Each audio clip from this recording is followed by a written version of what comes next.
Un cordial saludo a todos los oyentes de Radio María. Un día más, con la gracia del Señor, proseguimos el comentario del Catecismo de nuestra Madre de Iglesia. Estamos dedicando unos programas finales a la explicación del sacramento de la penitencia, el sacramento de la confesión. Y en la parte final habla de las distintas formas de celebración del sacramento de la penitencia. Hemos dedicado ya un par de programas, este es el tercero, y en concreto hemos explicado en días anteriores la celebración de la primera de las fórmulas, ¿no? Que la primera de las fórmulas es el rito para la reconciliación a un solo penitente, es la forma, digamos, ordinaria. El penitente, él tiene un encuentro personal con Jesucristo individualmente. La segunda fórmula es una fórmula comunitaria, en la que un conjunto de penitentes son preparados litúrgicamente, conjuntamente, y luego cada uno de ellos se confiesa individualmente. Después de haberse confesado, vuelven todos y dan gracias a Dios conjuntamente y son despedidos cada uno con su propia penitencia. La tercera celebración es la que se llama celebración comunitaria con absolución colectiva, que la Iglesia permite pues, en casos graves, en los que hay una imposibilidad real, una necesidad grave por una parte y una imposibilidad real de que esa persona pueda confesarse o acercarse individualmente a la recepción del sacramento una serie de condiciones para que eso sea válido, entre ellas pues la firme disposición y convicción de confesarse personalmente en cuanto que tenga ocasión, confesarse personalmente de sus pecados graves y en cualquier caso antes de una siguiente absolución. Bien, pero quisiera antes de que nos adentremos, porque hemos explicado principalmente la primera fórmula, ¿no? El rito para reconciliar a un solo penitente. Antes de pasar a la segunda fórmula, quisiera insistir un poco en algunos aspectos. Decíamos que cuando termina la celebración de ese rito de reconciliación de un solo penitente, el sacerdote pues puede despedir, ¿no? Y se le recomienda que lo haga, que despida al penitente con alguna invocación de acción de gracias. Dad gracias al Señor porque es bueno, el Señor te ha perdonado, vete en paz. La pasión de nuestro Señor Jesucristo, la intercesión de la bienaventurada Virgen María y de todos los santos, el bien que hagas y el mal que puedas sufrir, te sirvan como remedio de tus pecados, aumento de gracia y premio de vida eterna. Otra expresión. Y quisiera fijarme en esta hora. Vete en paz y anuncia a los hombres las maravillas de Dios que te ha salvado. Digo que me gustaría fijarme en esta fórmula porque es que creo que es importantísimo en este momento, ¿no? A veces uno dice, ¿cómo hago apostolado? ¿Cómo intento anunciar a Jesucristo a los demás, ¿no? Fijaros que aquí se nos está abriendo un camino muy concreto. Vete en paz y anuncia a los hombres las maravillas de Dios que te ha salvado. Es decir, ser testigos ante los demás del gozo, de la alegría, del sacramento de la confesión. Ser testigos delante de los demás que hay una fuente de misericordia que se está ofertando a todo hombre. Hay una fuente de paz, una fuente de alegría. Con qué facilidad, a veces no, pues comentamos, pues está en tal sitio de vacaciones o tal cosa, pues me ha resultado muy bien, o compartimos algo que nos ha podido ser fruto de alegría, ¿no? Bueno, pues aquí se nos está invitando a ser testigos, a anunciar que Dios ha estado grande con nosotros, que Dios nos ha envuelto en su misericordia, que Dios nos ha sorprendido con un amor inmerecido en el sacramento de la confesión. Creo que hoy en día una buena forma de hacer apostolado es esta. Ya la sé, que habrá que tener un sentido de discreción, de prudencia. Ya sé que también el Evangelio tiene también pasajes, ¿no?, que llaman a ello, como por ejemplo ese pasaje que dice, y no echéis las perlas a los cerdos, que es un texto duro, pero un texto duro que también parece que da a entender que tampoco puedes en cualquier sitio, de cualquier forma, estar, pues las cosas divinas estarlas exponiendo en un sitio en el que es absolutamente son impenetrables a ellas, ¿no? Casi se van a burlar expresamente de ellas. Cuando Jesús dice eso de no echéis las perlas a los cerdos. Bueno, es cierto, también creo que uno tiene que tener un sentido de prudencia, etcétera. Pero una cosa es el sentido de prudencia y otra cosa es el complejo. Otra cosa es los hábitos adquiridos. Muchas veces ocurre que entre las personas más allegadas es más difícil ser testigo de ese don de la fe.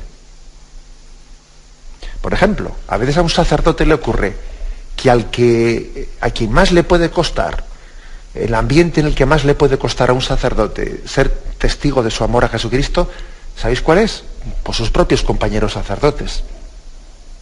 Dice, a ver cómo voy a donde el cura, a mi amigo sacerdote, a mi compañero de parroquia, voy y le digo pues que el Señor es misericordioso conmigo y tal. Me va a decir, pero tú, ¿qué pasa? ¿Que te ha subido la calentura esta mañana? Bueno, es curioso. O una religiosa, pues dentro de sus hermanas en la comunidad, posiblemente a donde más le cueste ser testigo de su fe, testigo de que Dios ha estado grande con ella, testigo de la misericordia que Dios ha tenido con ella, posiblemente sea entre los suyos. Por esa especie de hábitos adquiridos que nos hemos ido labrando, por esos respetos humanos, por esa esclavitud que tiene la imagen que nos hemos ido creando. Uno se crea una imagen y luego es esclavo de ella. Es esclavo de ella. Y esa imagen le impide expresar lo que lleva más en su corazón. O sea, yo creo que tenemos que reivindicar mucho la libertad para ser testigos de Jesucristo. Y creo que es importantísimo que prioricemos en nuestro apostolado, el apostolado que conduce hacia el sacramento de la penitencia, hacia el sacramento de la confesión. Eso con discreción, eso con un itinerario, a una persona pues que está las quimbambas, pues igual lo primero que vas a decirle no es confiésate, pero sí que quizás vas a poder comenzar dándole testimonio de lo que el Señor ha hecho en ti, que en ti en concreto Dios te ha demostrado que su perdón incondicional verdaderamente es regenerador, que te hace nuevo, que te da la esperanza de poder comenzar una vida nueva, ser testigo de lo que ha hecho en ti. Y ahora que lo ha hecho en mí, pues si lo ha hecho en mí, también lo podrá hacer en ti, ¿no? O sea, ser testigo de ello, quitándonos complejos, quitándonos pues toda una serie de, pues yo diría de hábitos adquiridos que nos impiden ser testigos del amor de Jesucristo. Me vais a permitir que comente una noticia que me llegaba esta semana, que nos puede romper verdaderamente los esquemas, ¿no? Nos puede romper un poco los esquemas a lo que estamos acostumbrados, pero pienso que también es bueno ser conocedores de estas cosas. Pues para imitarlas así literalmente, pues quizás no, pero por lo menos para desacomplejarnos. Y esta semana llegaba noticia de que en la diócesis de Washington, en Estados Unidos, sabéis que es la capital de Estados Unidos, la diócesis católica de Washington está haciendo, esta cuaresma, ha comenzado haciendo una campaña para promover la confesión. Pero lo está haciendo con mensajes publicitarios públicamente hechos en medio de la calle. Voy a leer la noticia que no tiene desperdicio. La Arquidiócesis de Washington acaba de lanzar una campaña para impulsar la práctica de la confesión, bajo el lema, un lema en alusión a la luz que se muestra que un confesionario está libre. Hay una luz encendida que te está esperando. La iniciativa ha tenido un impacto en las calles de la ciudad. Las marquesinas de los autobuses y las estaciones del metro hablan abiertamente de la conveniencia de la confesión. Antes de retirarse, el anterior arzobispo dejó a su sucesor el listón alto. McCarry, que se llamaba así el anterior arzobispo, impulsó campañas cruciales tanto en el debate de la pena de muerte como en el de la inmigración. Y el arzobispo actual ha seguido el ejemplo de su predecesor, poniendo en marcha una iniciativa pastoral que recurre a la publicidad para hacer llegar su mensaje a los que no lo escucharían en la iglesia. El lanzamiento de la campaña se ha hecho coincidir con el comienzo de la cuaresma. No obstante, se ha querido preparar el terreno un mes antes con una carta pastoral sobre la confesión. explicó que este sacramento, el arzobispo explicó que este sacramento convierte a cada católico en un apóstol del perdón de Cristo y en un testigo de la misericordia insondable de Dios. Ojo, que aquí es lo que yo quisiera subrayar, que quien se confiesa se convierte en apóstol del perdón de Cristo y testigo de la misericordia. A diario experimentamos fracasos y obstáculos para obrar el bien. En estos momentos es preciso recordar lo que nos enseña la Iglesia. Tenemos el poder de vencer el pecado porque tenemos la gracia de Dios con nosotros, a nuestra disposición. Las principales líneas de acción de esta campaña consisten en facilitar a todos la práctica de la confesión. Para eso, las 140 parroquias de la diócesis de Washington ofrecerán horario de confesiones desde las 7 de la mañana hasta las 8:30 de la tarde todos los miércoles de Cuaresma. Fijaros bien, desde las 7 de la mañana hasta las 8:30 de la tarde, todos los miércoles de Cuaresma. Además, se han distribuido 100.000 folletos explicativos sobre los pasos de la confesión y el acto de contrición. Estos folletos tienen un formato agradable y mensajes claros. Por ejemplo, dice un folleto: decir los pecados al confesor. Si no estás seguro o si estás intranquilo, pide la ayuda al confesor. En marquesinas de los autobuses, en las estaciones del metro, en las vallas publicitarias se ha colgado carteles con el lema de la campaña. Además, varios programas de radio emiten anuncios sobre la confesión. Cada vez es más frecuente que la gente se conecte online y confiese todas sus cosas, pero no lo hacen para pedir perdón. Explica la portavoz de la diócesis. Es curioso, ¿no? Pues que la gente esté... hemos tenido ocasión de hablar de esto, pero que es bastante ridículo que hoy en día haya programas televisivos en los que la gente sale ahí a contar sus pecados y sus historias y sus problemas, y sin embargo no se le haya conducido adecuadamente a cuál es el lugar adecuado para hacerlo, ¿no? Con un sentido de pudor. Para resolver esta situación, la campaña pretende hacer ver a la gente que el sacramento de la penitencia es el lugar adecuado para abrir el corazón y para encontrar la paz que busca. Bueno, me ha llamado la atención y con esta libertad que tengo con vosotros comento esta noticia de actualidad, que ciertamente llama la atención que se obre con una libertad así en un país además en el que ni siquiera los católicos son mayoría, que es mayoría protestante, y se sea capaz de hacer incluso una campaña pública, o sea, me refiero con una publicidad, ¿no? Pues en una sociedad que incluso ni siquiera es mayoritariamente católica. Y nosotros, aunque no sean en absoluto, no tiene por qué ser copiando esto, pero lo importante es que nos demos cuenta de que tenemos que ser testigos, ¿no? Con nosotros tenemos un gran tesoro y nos falta publicitarlo, ¿no? Y la palabra publicitarlo pues es muy imperfecta, ¿no?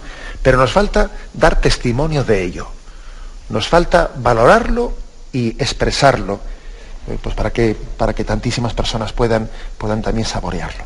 Tenemos un momento de reflexión y volvemos enseguida. Estamos haciendo algunos comentarios en torno al sacramento de la penitencia.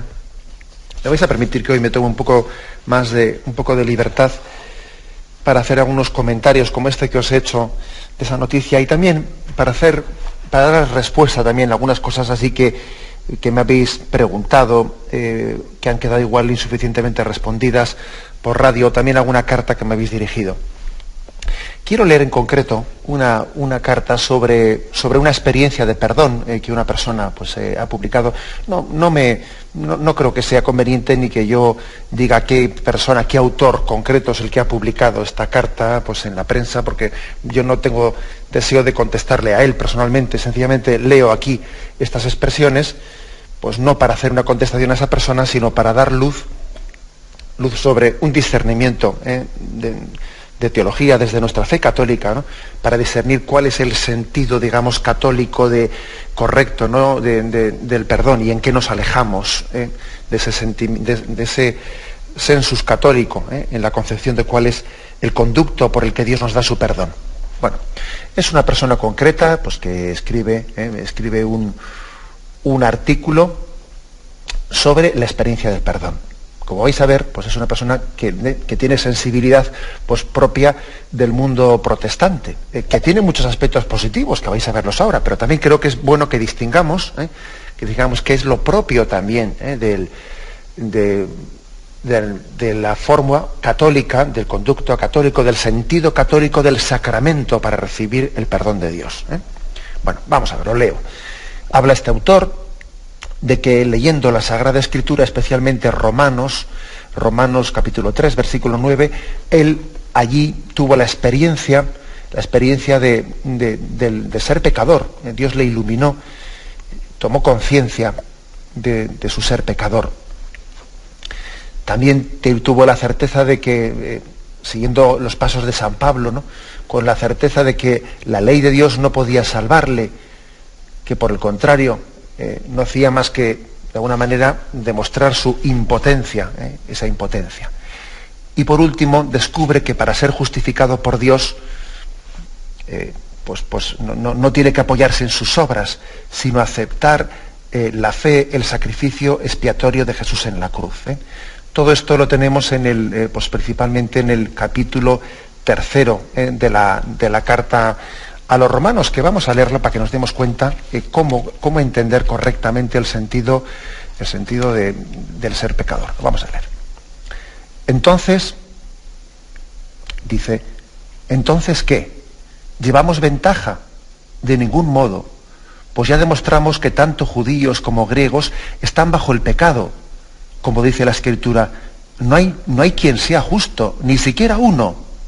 Todos somos pecadores. No hay un sensato, no hay quien busque a Dios. Todos se desviaron, a una se corrompieron. No hay quien obre bien, no hay siquiera uno. Bien, hasta ahí llega la experiencia, esta experiencia que dice el autor, en la que él se convence de que es verdaderamente un pecador. Luego llega la siguiente. Ahora bien, sabemos que cuanto dice la ley, lo dice para los que están bajo la ley, para que toda boca enmudezca y el mundo entero se reconozca reo ante Dios, ya que nadie será justificado ante él por las obras de la ley, pues la ley no da sino el conocimiento del pecado. Pero ahora, independientemente de la ley, la justicia de Dios se ha manifestado atestiguada por la ley y los profetas, justicia de Dios por la fe en Jesucristo. Para todos los que creen, pues no hay diferencia alguna, todos pecaron y están privados de la gloria de Dios, y son justificados por el don de la gracia, en virtud de la redención realizada en Cristo. Bien, vamos a ver, es decir, ¿cuál es la experiencia desde la que parte este autor, ¿no? La experiencia de que San Pablo dice, todos somos pecadores. La ley no hace sino, la ley de Dios, los preceptos que se nos ponen, no hacen sino dejar patentes de que no somos capaces de cumplir, de cumplir por nosotros mismos, por nuestras fuerzas, ¿no?, la ley de Dios. Con lo cual, San Pablo concluye, somos salvados no por el cumplimiento de la ley, sino por la gracia de Dios. Bueno, y entonces el autor sigue adelante, ¿no?, en la carta que escribe, en esta carta. Aquella enseñanza sencilla, descrita por Pablo, me mostraba a un Dios ante el que yo no podía comparecer con mis méritos, mis acciones o mis obras, sino ante el que solo podía arrodillarme para aceptar el perdón que Él me concedía de manera gratuita e inmerecida en Jesús. Captar este aspecto cambió radicalmente mi vida. A partir de ese momento comprendí por qué Pablo señalaba que somos salvados por la gracia a través de la fe y no por las obras, para que nadie se jacte. O por qué Jesús nos había comparado con una oveja incapaz de regresar al redil, una manera perdida que no puede volver al bolsillo de su dueño, o un hijo que despilfarra la fortuna familiar. En todos los casos es Dios el que acude a buscarnos, no porque lo merezcamos o porque nos lo hayamos ganado, sino simplemente porque nos ama, y lo hace, siento ser tan insistente, dice este hombre, no porque seamos sus amigos, sino a pesar de que somos sus enemigos, nos sigue amando. Cuando capté todo aquello me puse de rodillas y recibí por fe la salvación que Dios me ofrecía, y mis pecados fueron totalmente limpiados. Como afirmó Jesús en ese momento, pasé de la muerte a la vida. Decía antes que a partir de entonces cambió mi existencia, y es verdad. Como señala Pablo, el amor que Dios me había dado en Jesús era tan grande que me sentí más que impulsado a vivir como Él enseña. Por supuesto, no hace falta que diga que en tanto tiempo en mi vida, desde que ocurrió aquello, no he dejado de equivocarme ni de ser un pecador. Son muchas las veces en que tengo que volver a arrodillarme y a pedir perdón. Esa es la verdad clave de lo que pienso, siento, escribo, digo y hago. Vale. Bien, es un testimonio de una persona que da testimonio del perdón. Y que, como digo, pues es muy hermoso. Pero también es bueno que nos demos cuenta que es de tradición protestante, que no es de tradición católica. ¿Dónde puede estar la diferencia, ¿no?, entre la tradición católica y la tradición protestante? Vamos a ver. En primer lugar, una cosa que aquí se subraya mucho es que el perdón de Dios es absolutamente inmerecido y gratuito, que el perdón de Dios no es proporcional a nuestras obras. Uno no se gana el amor de Dios, no se lo gana por unos méritos entendidos como un voluntarismo que tiene una proporcionalidad con lo que Dios nos da. No hay proporción. Fijaros que eso nosotros de hecho lo decimos en la Santa Misa: no mires nuestros pecados, sino la fe de tu Iglesia. ¿Acaso no decimos eso? O sea, con eso reconocemos que no somos capaces de merecer eso que estamos recibiendo estrictamente, entendido merecimiento no en el sentido teológico, sino en el sentido humano de la palabra.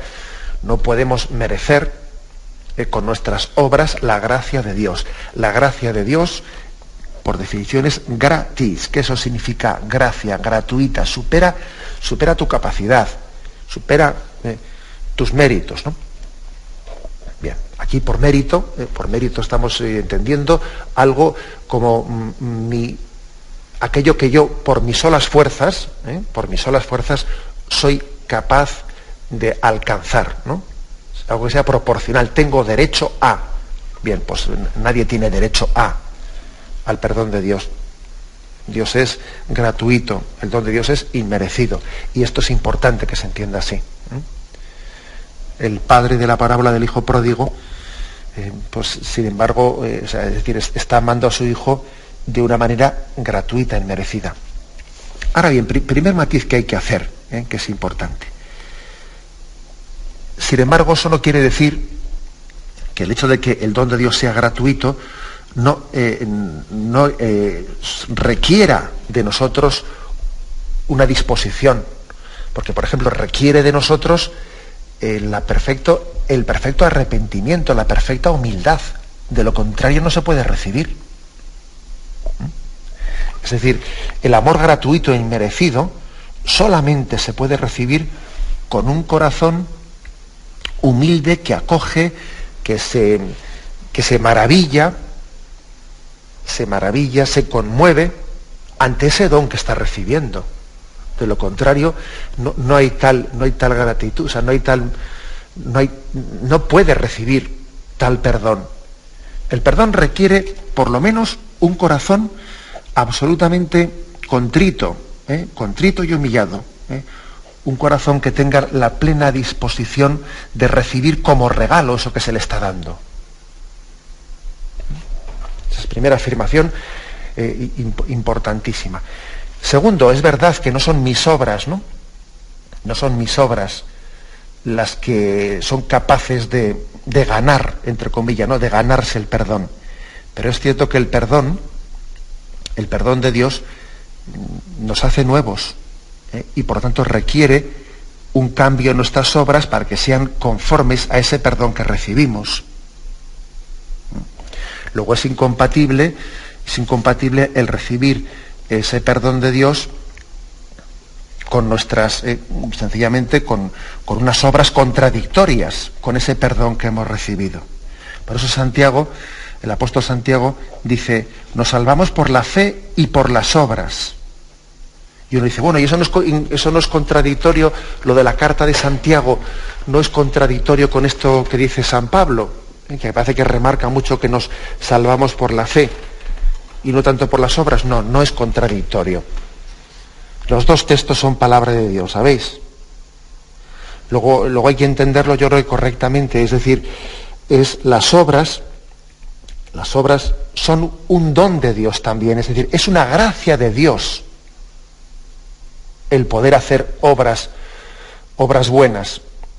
Es una gracia de Dios el poder merecer Nosotros cuando hablamos de mérito en sentido, nosotros sí aceptamos la palabra mérito, pero no en el sentido humano, sino en el sentido teológico. La palabra mérito en el sentido humano es que yo por mis propias fuerzas, yo me gano a pulso, con mis obras, me gano a pulso, perdón, la salvación. Eso no lo admitimos nosotros. Nosotros lo que admitimos es que yo por la gracia de Dios, Dios me da la gracia de merecer con unas obras buenas que Él me está impulsando a que pueda hacer. Las obras buenas que yo hago son gracia de Dios y Él me concede la gracia de que sean meritorias. Pero no entendamos la palabra meritoria como algo que yo, como un machote, ¿no? por mi fuerza y por mi voluntarismo. No. Tener mérito ante Dios es una gracia de Dios. Dios te da la gracia de poder tener mérito. Con lo cual, entendiendo así las cosas, hay que decir, nos salvamos por la fe y por las obras. Ahora, eso es sigue siendo totalmente gratuito. Totalmente gratuito. O sea, el que tú puedas merecer es gratuito. El que Dios también te pida, para poder salvarte, te pida obras de justicia, obras de amor, eso sigue siendo, la salvación será gratuita. ¿Por qué? Porque esas obras que te pide que hagas también te da la gracia para poder hacerlas.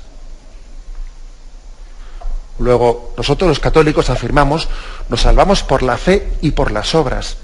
Pero eso no quiere decir que la salvación deje de ser gratuita, porque insisto, y permitidme que sea machacón, es que esas obras que Dios te exige que hagas para salvarte, esas obras que Él te exige, son también una gracia de Dios. Él te da la gracia. Bien, ese es un aspecto importante que tenemos que caer en cuenta de ello.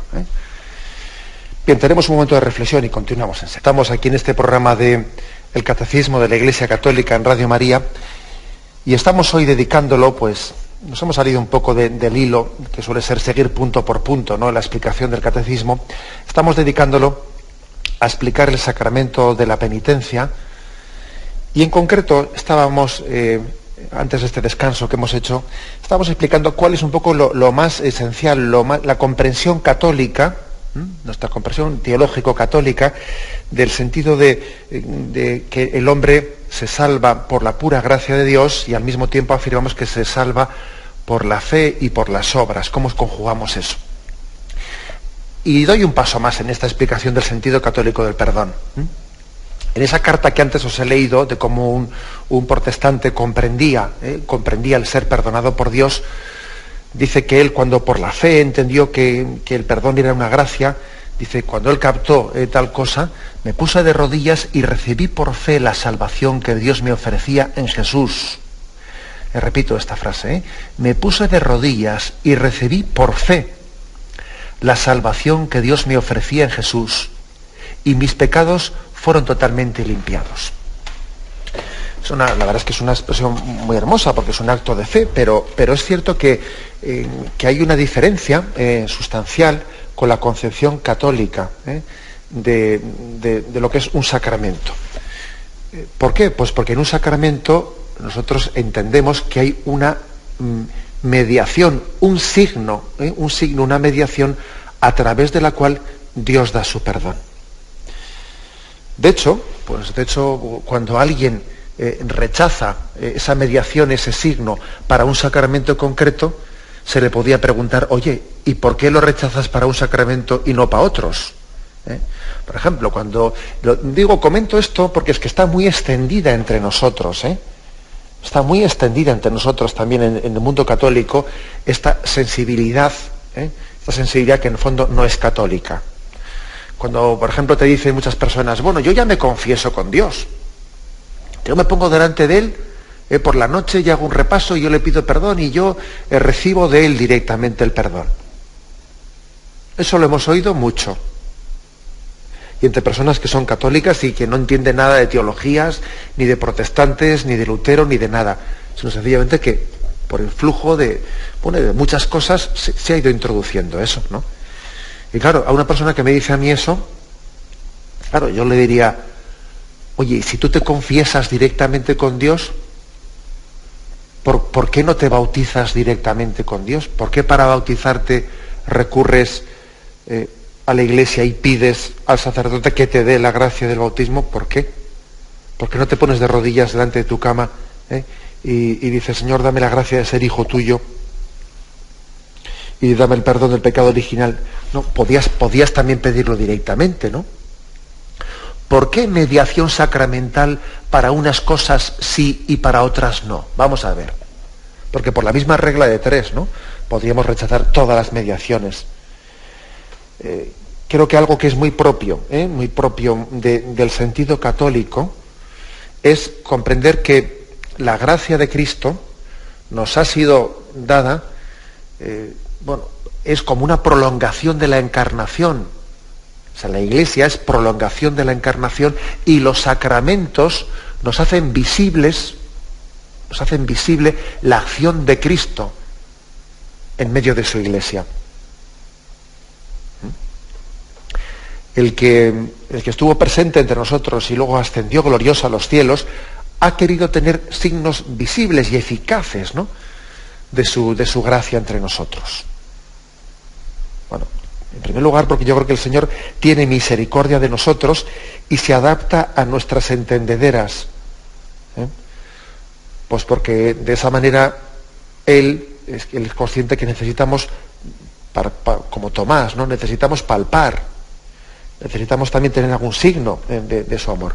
Segundo, porque de esa manera yo creo que nos libra de muchos peligros, ¿no? Nos libra de peligros de subjetivismo, de relativismo, de hacer las cosas, de moldear las cosas a mi medida, ¿no? Cuando uno dice, bueno, yo ya me arreglo por mi cuenta con Dios, yo ya me confieso con Él. Sí, claro.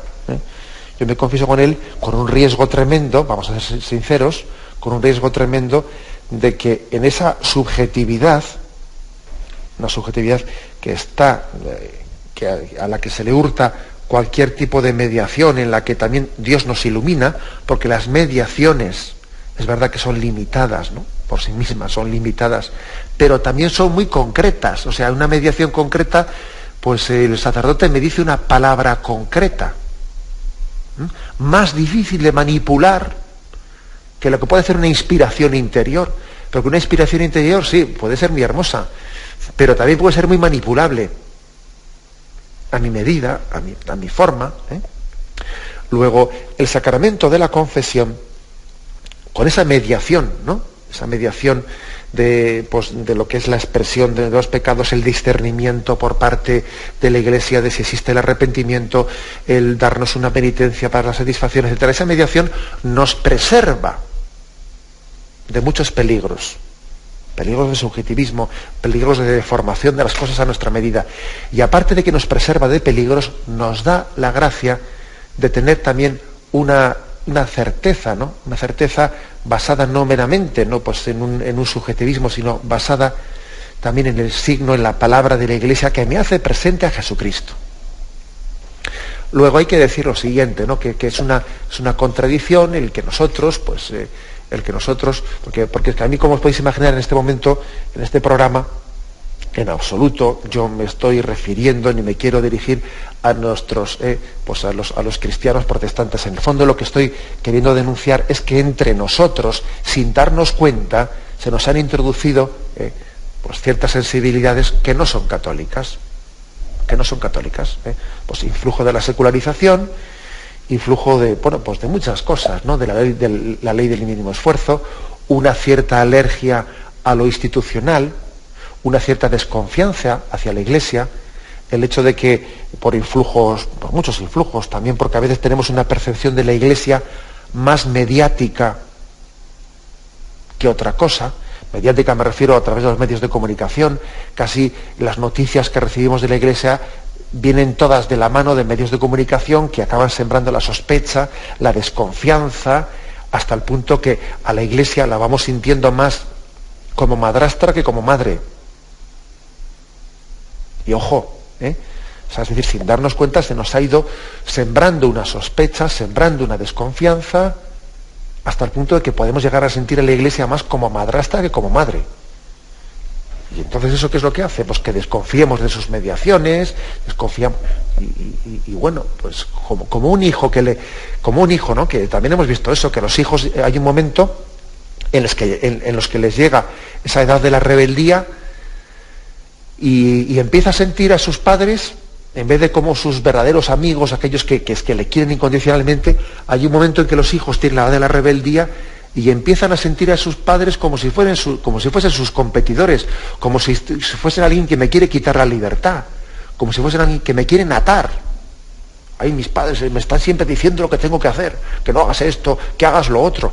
Y ese hijo que está en la edad de la rebeldía siente a sus padres de una manera, o sea, los percibe inadecuadamente. También le pasa eso al católico al que se le ha sembrado esa sospecha, esa duda, ese hacerle entender o hacerle creer que la Iglesia no es madre para él, sino que está de alguna manera quitando la libertad, imponiéndole no sé qué, como si las mediaciones que la Iglesia tiene con él, las mediaciones fuesen esclavitudes, y son caminos de liberación, caminos de liberación. Lo católico, lo propio de la sensibilidad católica, es entender que Cristo es camino. La Iglesia está prolongando el camino de Jesucristo. O sea, no soy yo el que invento el camino para llegar a Dios, sino que es Él el que ha abierto un camino para llegar a mí. Eso es lo que se subraya, ¿no? Especialmente en la sensibilidad católica. No soy yo el que invento por qué camino tengo que llegar, una especie de revelación interior, ¿no? Porque es que a veces uno plantea la religiosidad como si yo tengo una especie de luz interior, revelación interior, desde la que busco un camino de acceso a Dios. O sea, no es la concepción católica. La concepción católica es que Dios se expresa, se revela, me manifiesta un camino en Jesucristo y en su Iglesia. Y Cristo funda su Iglesia, en la cual pone un camino concreto para llegar hacia Él. Y los 7 sacramentos, fundados por Jesucristo, instituidos por Jesucristo, pues son el camino concreto desde el que nosotros accedemos a Dios. Y hay, como veis, hay una doble diferencia, ¿no? Hay una diferencia bastante clara.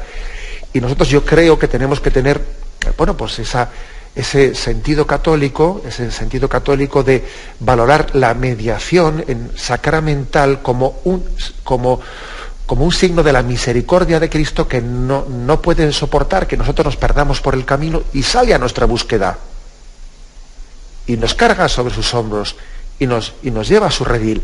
Esos son los sacramentos, el salir en nuestra búsqueda de Jesucristo.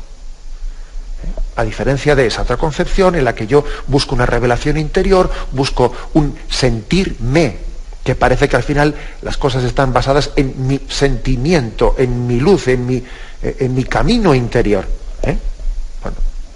Bueno, pues creo que este aspecto, por eso he querido leer esa carta, porque creo que sin darnos cuenta, pues está más introducido de lo que nos parece, ¿no? Pues esta concepción, esta sensibilidad no suficientemente o no católica. Bien. Lo dejamos aquí. Continuaremos mañana, si Dios quiere, con el comentario de las distintas formas de la celebración del sacramento de la penitencia. Bien, me despido con la bendición de Dios Todopoderoso, Padre, Hijo y Espíritu Santo, descienda sobre vosotros. Alabado sea Jesucristo.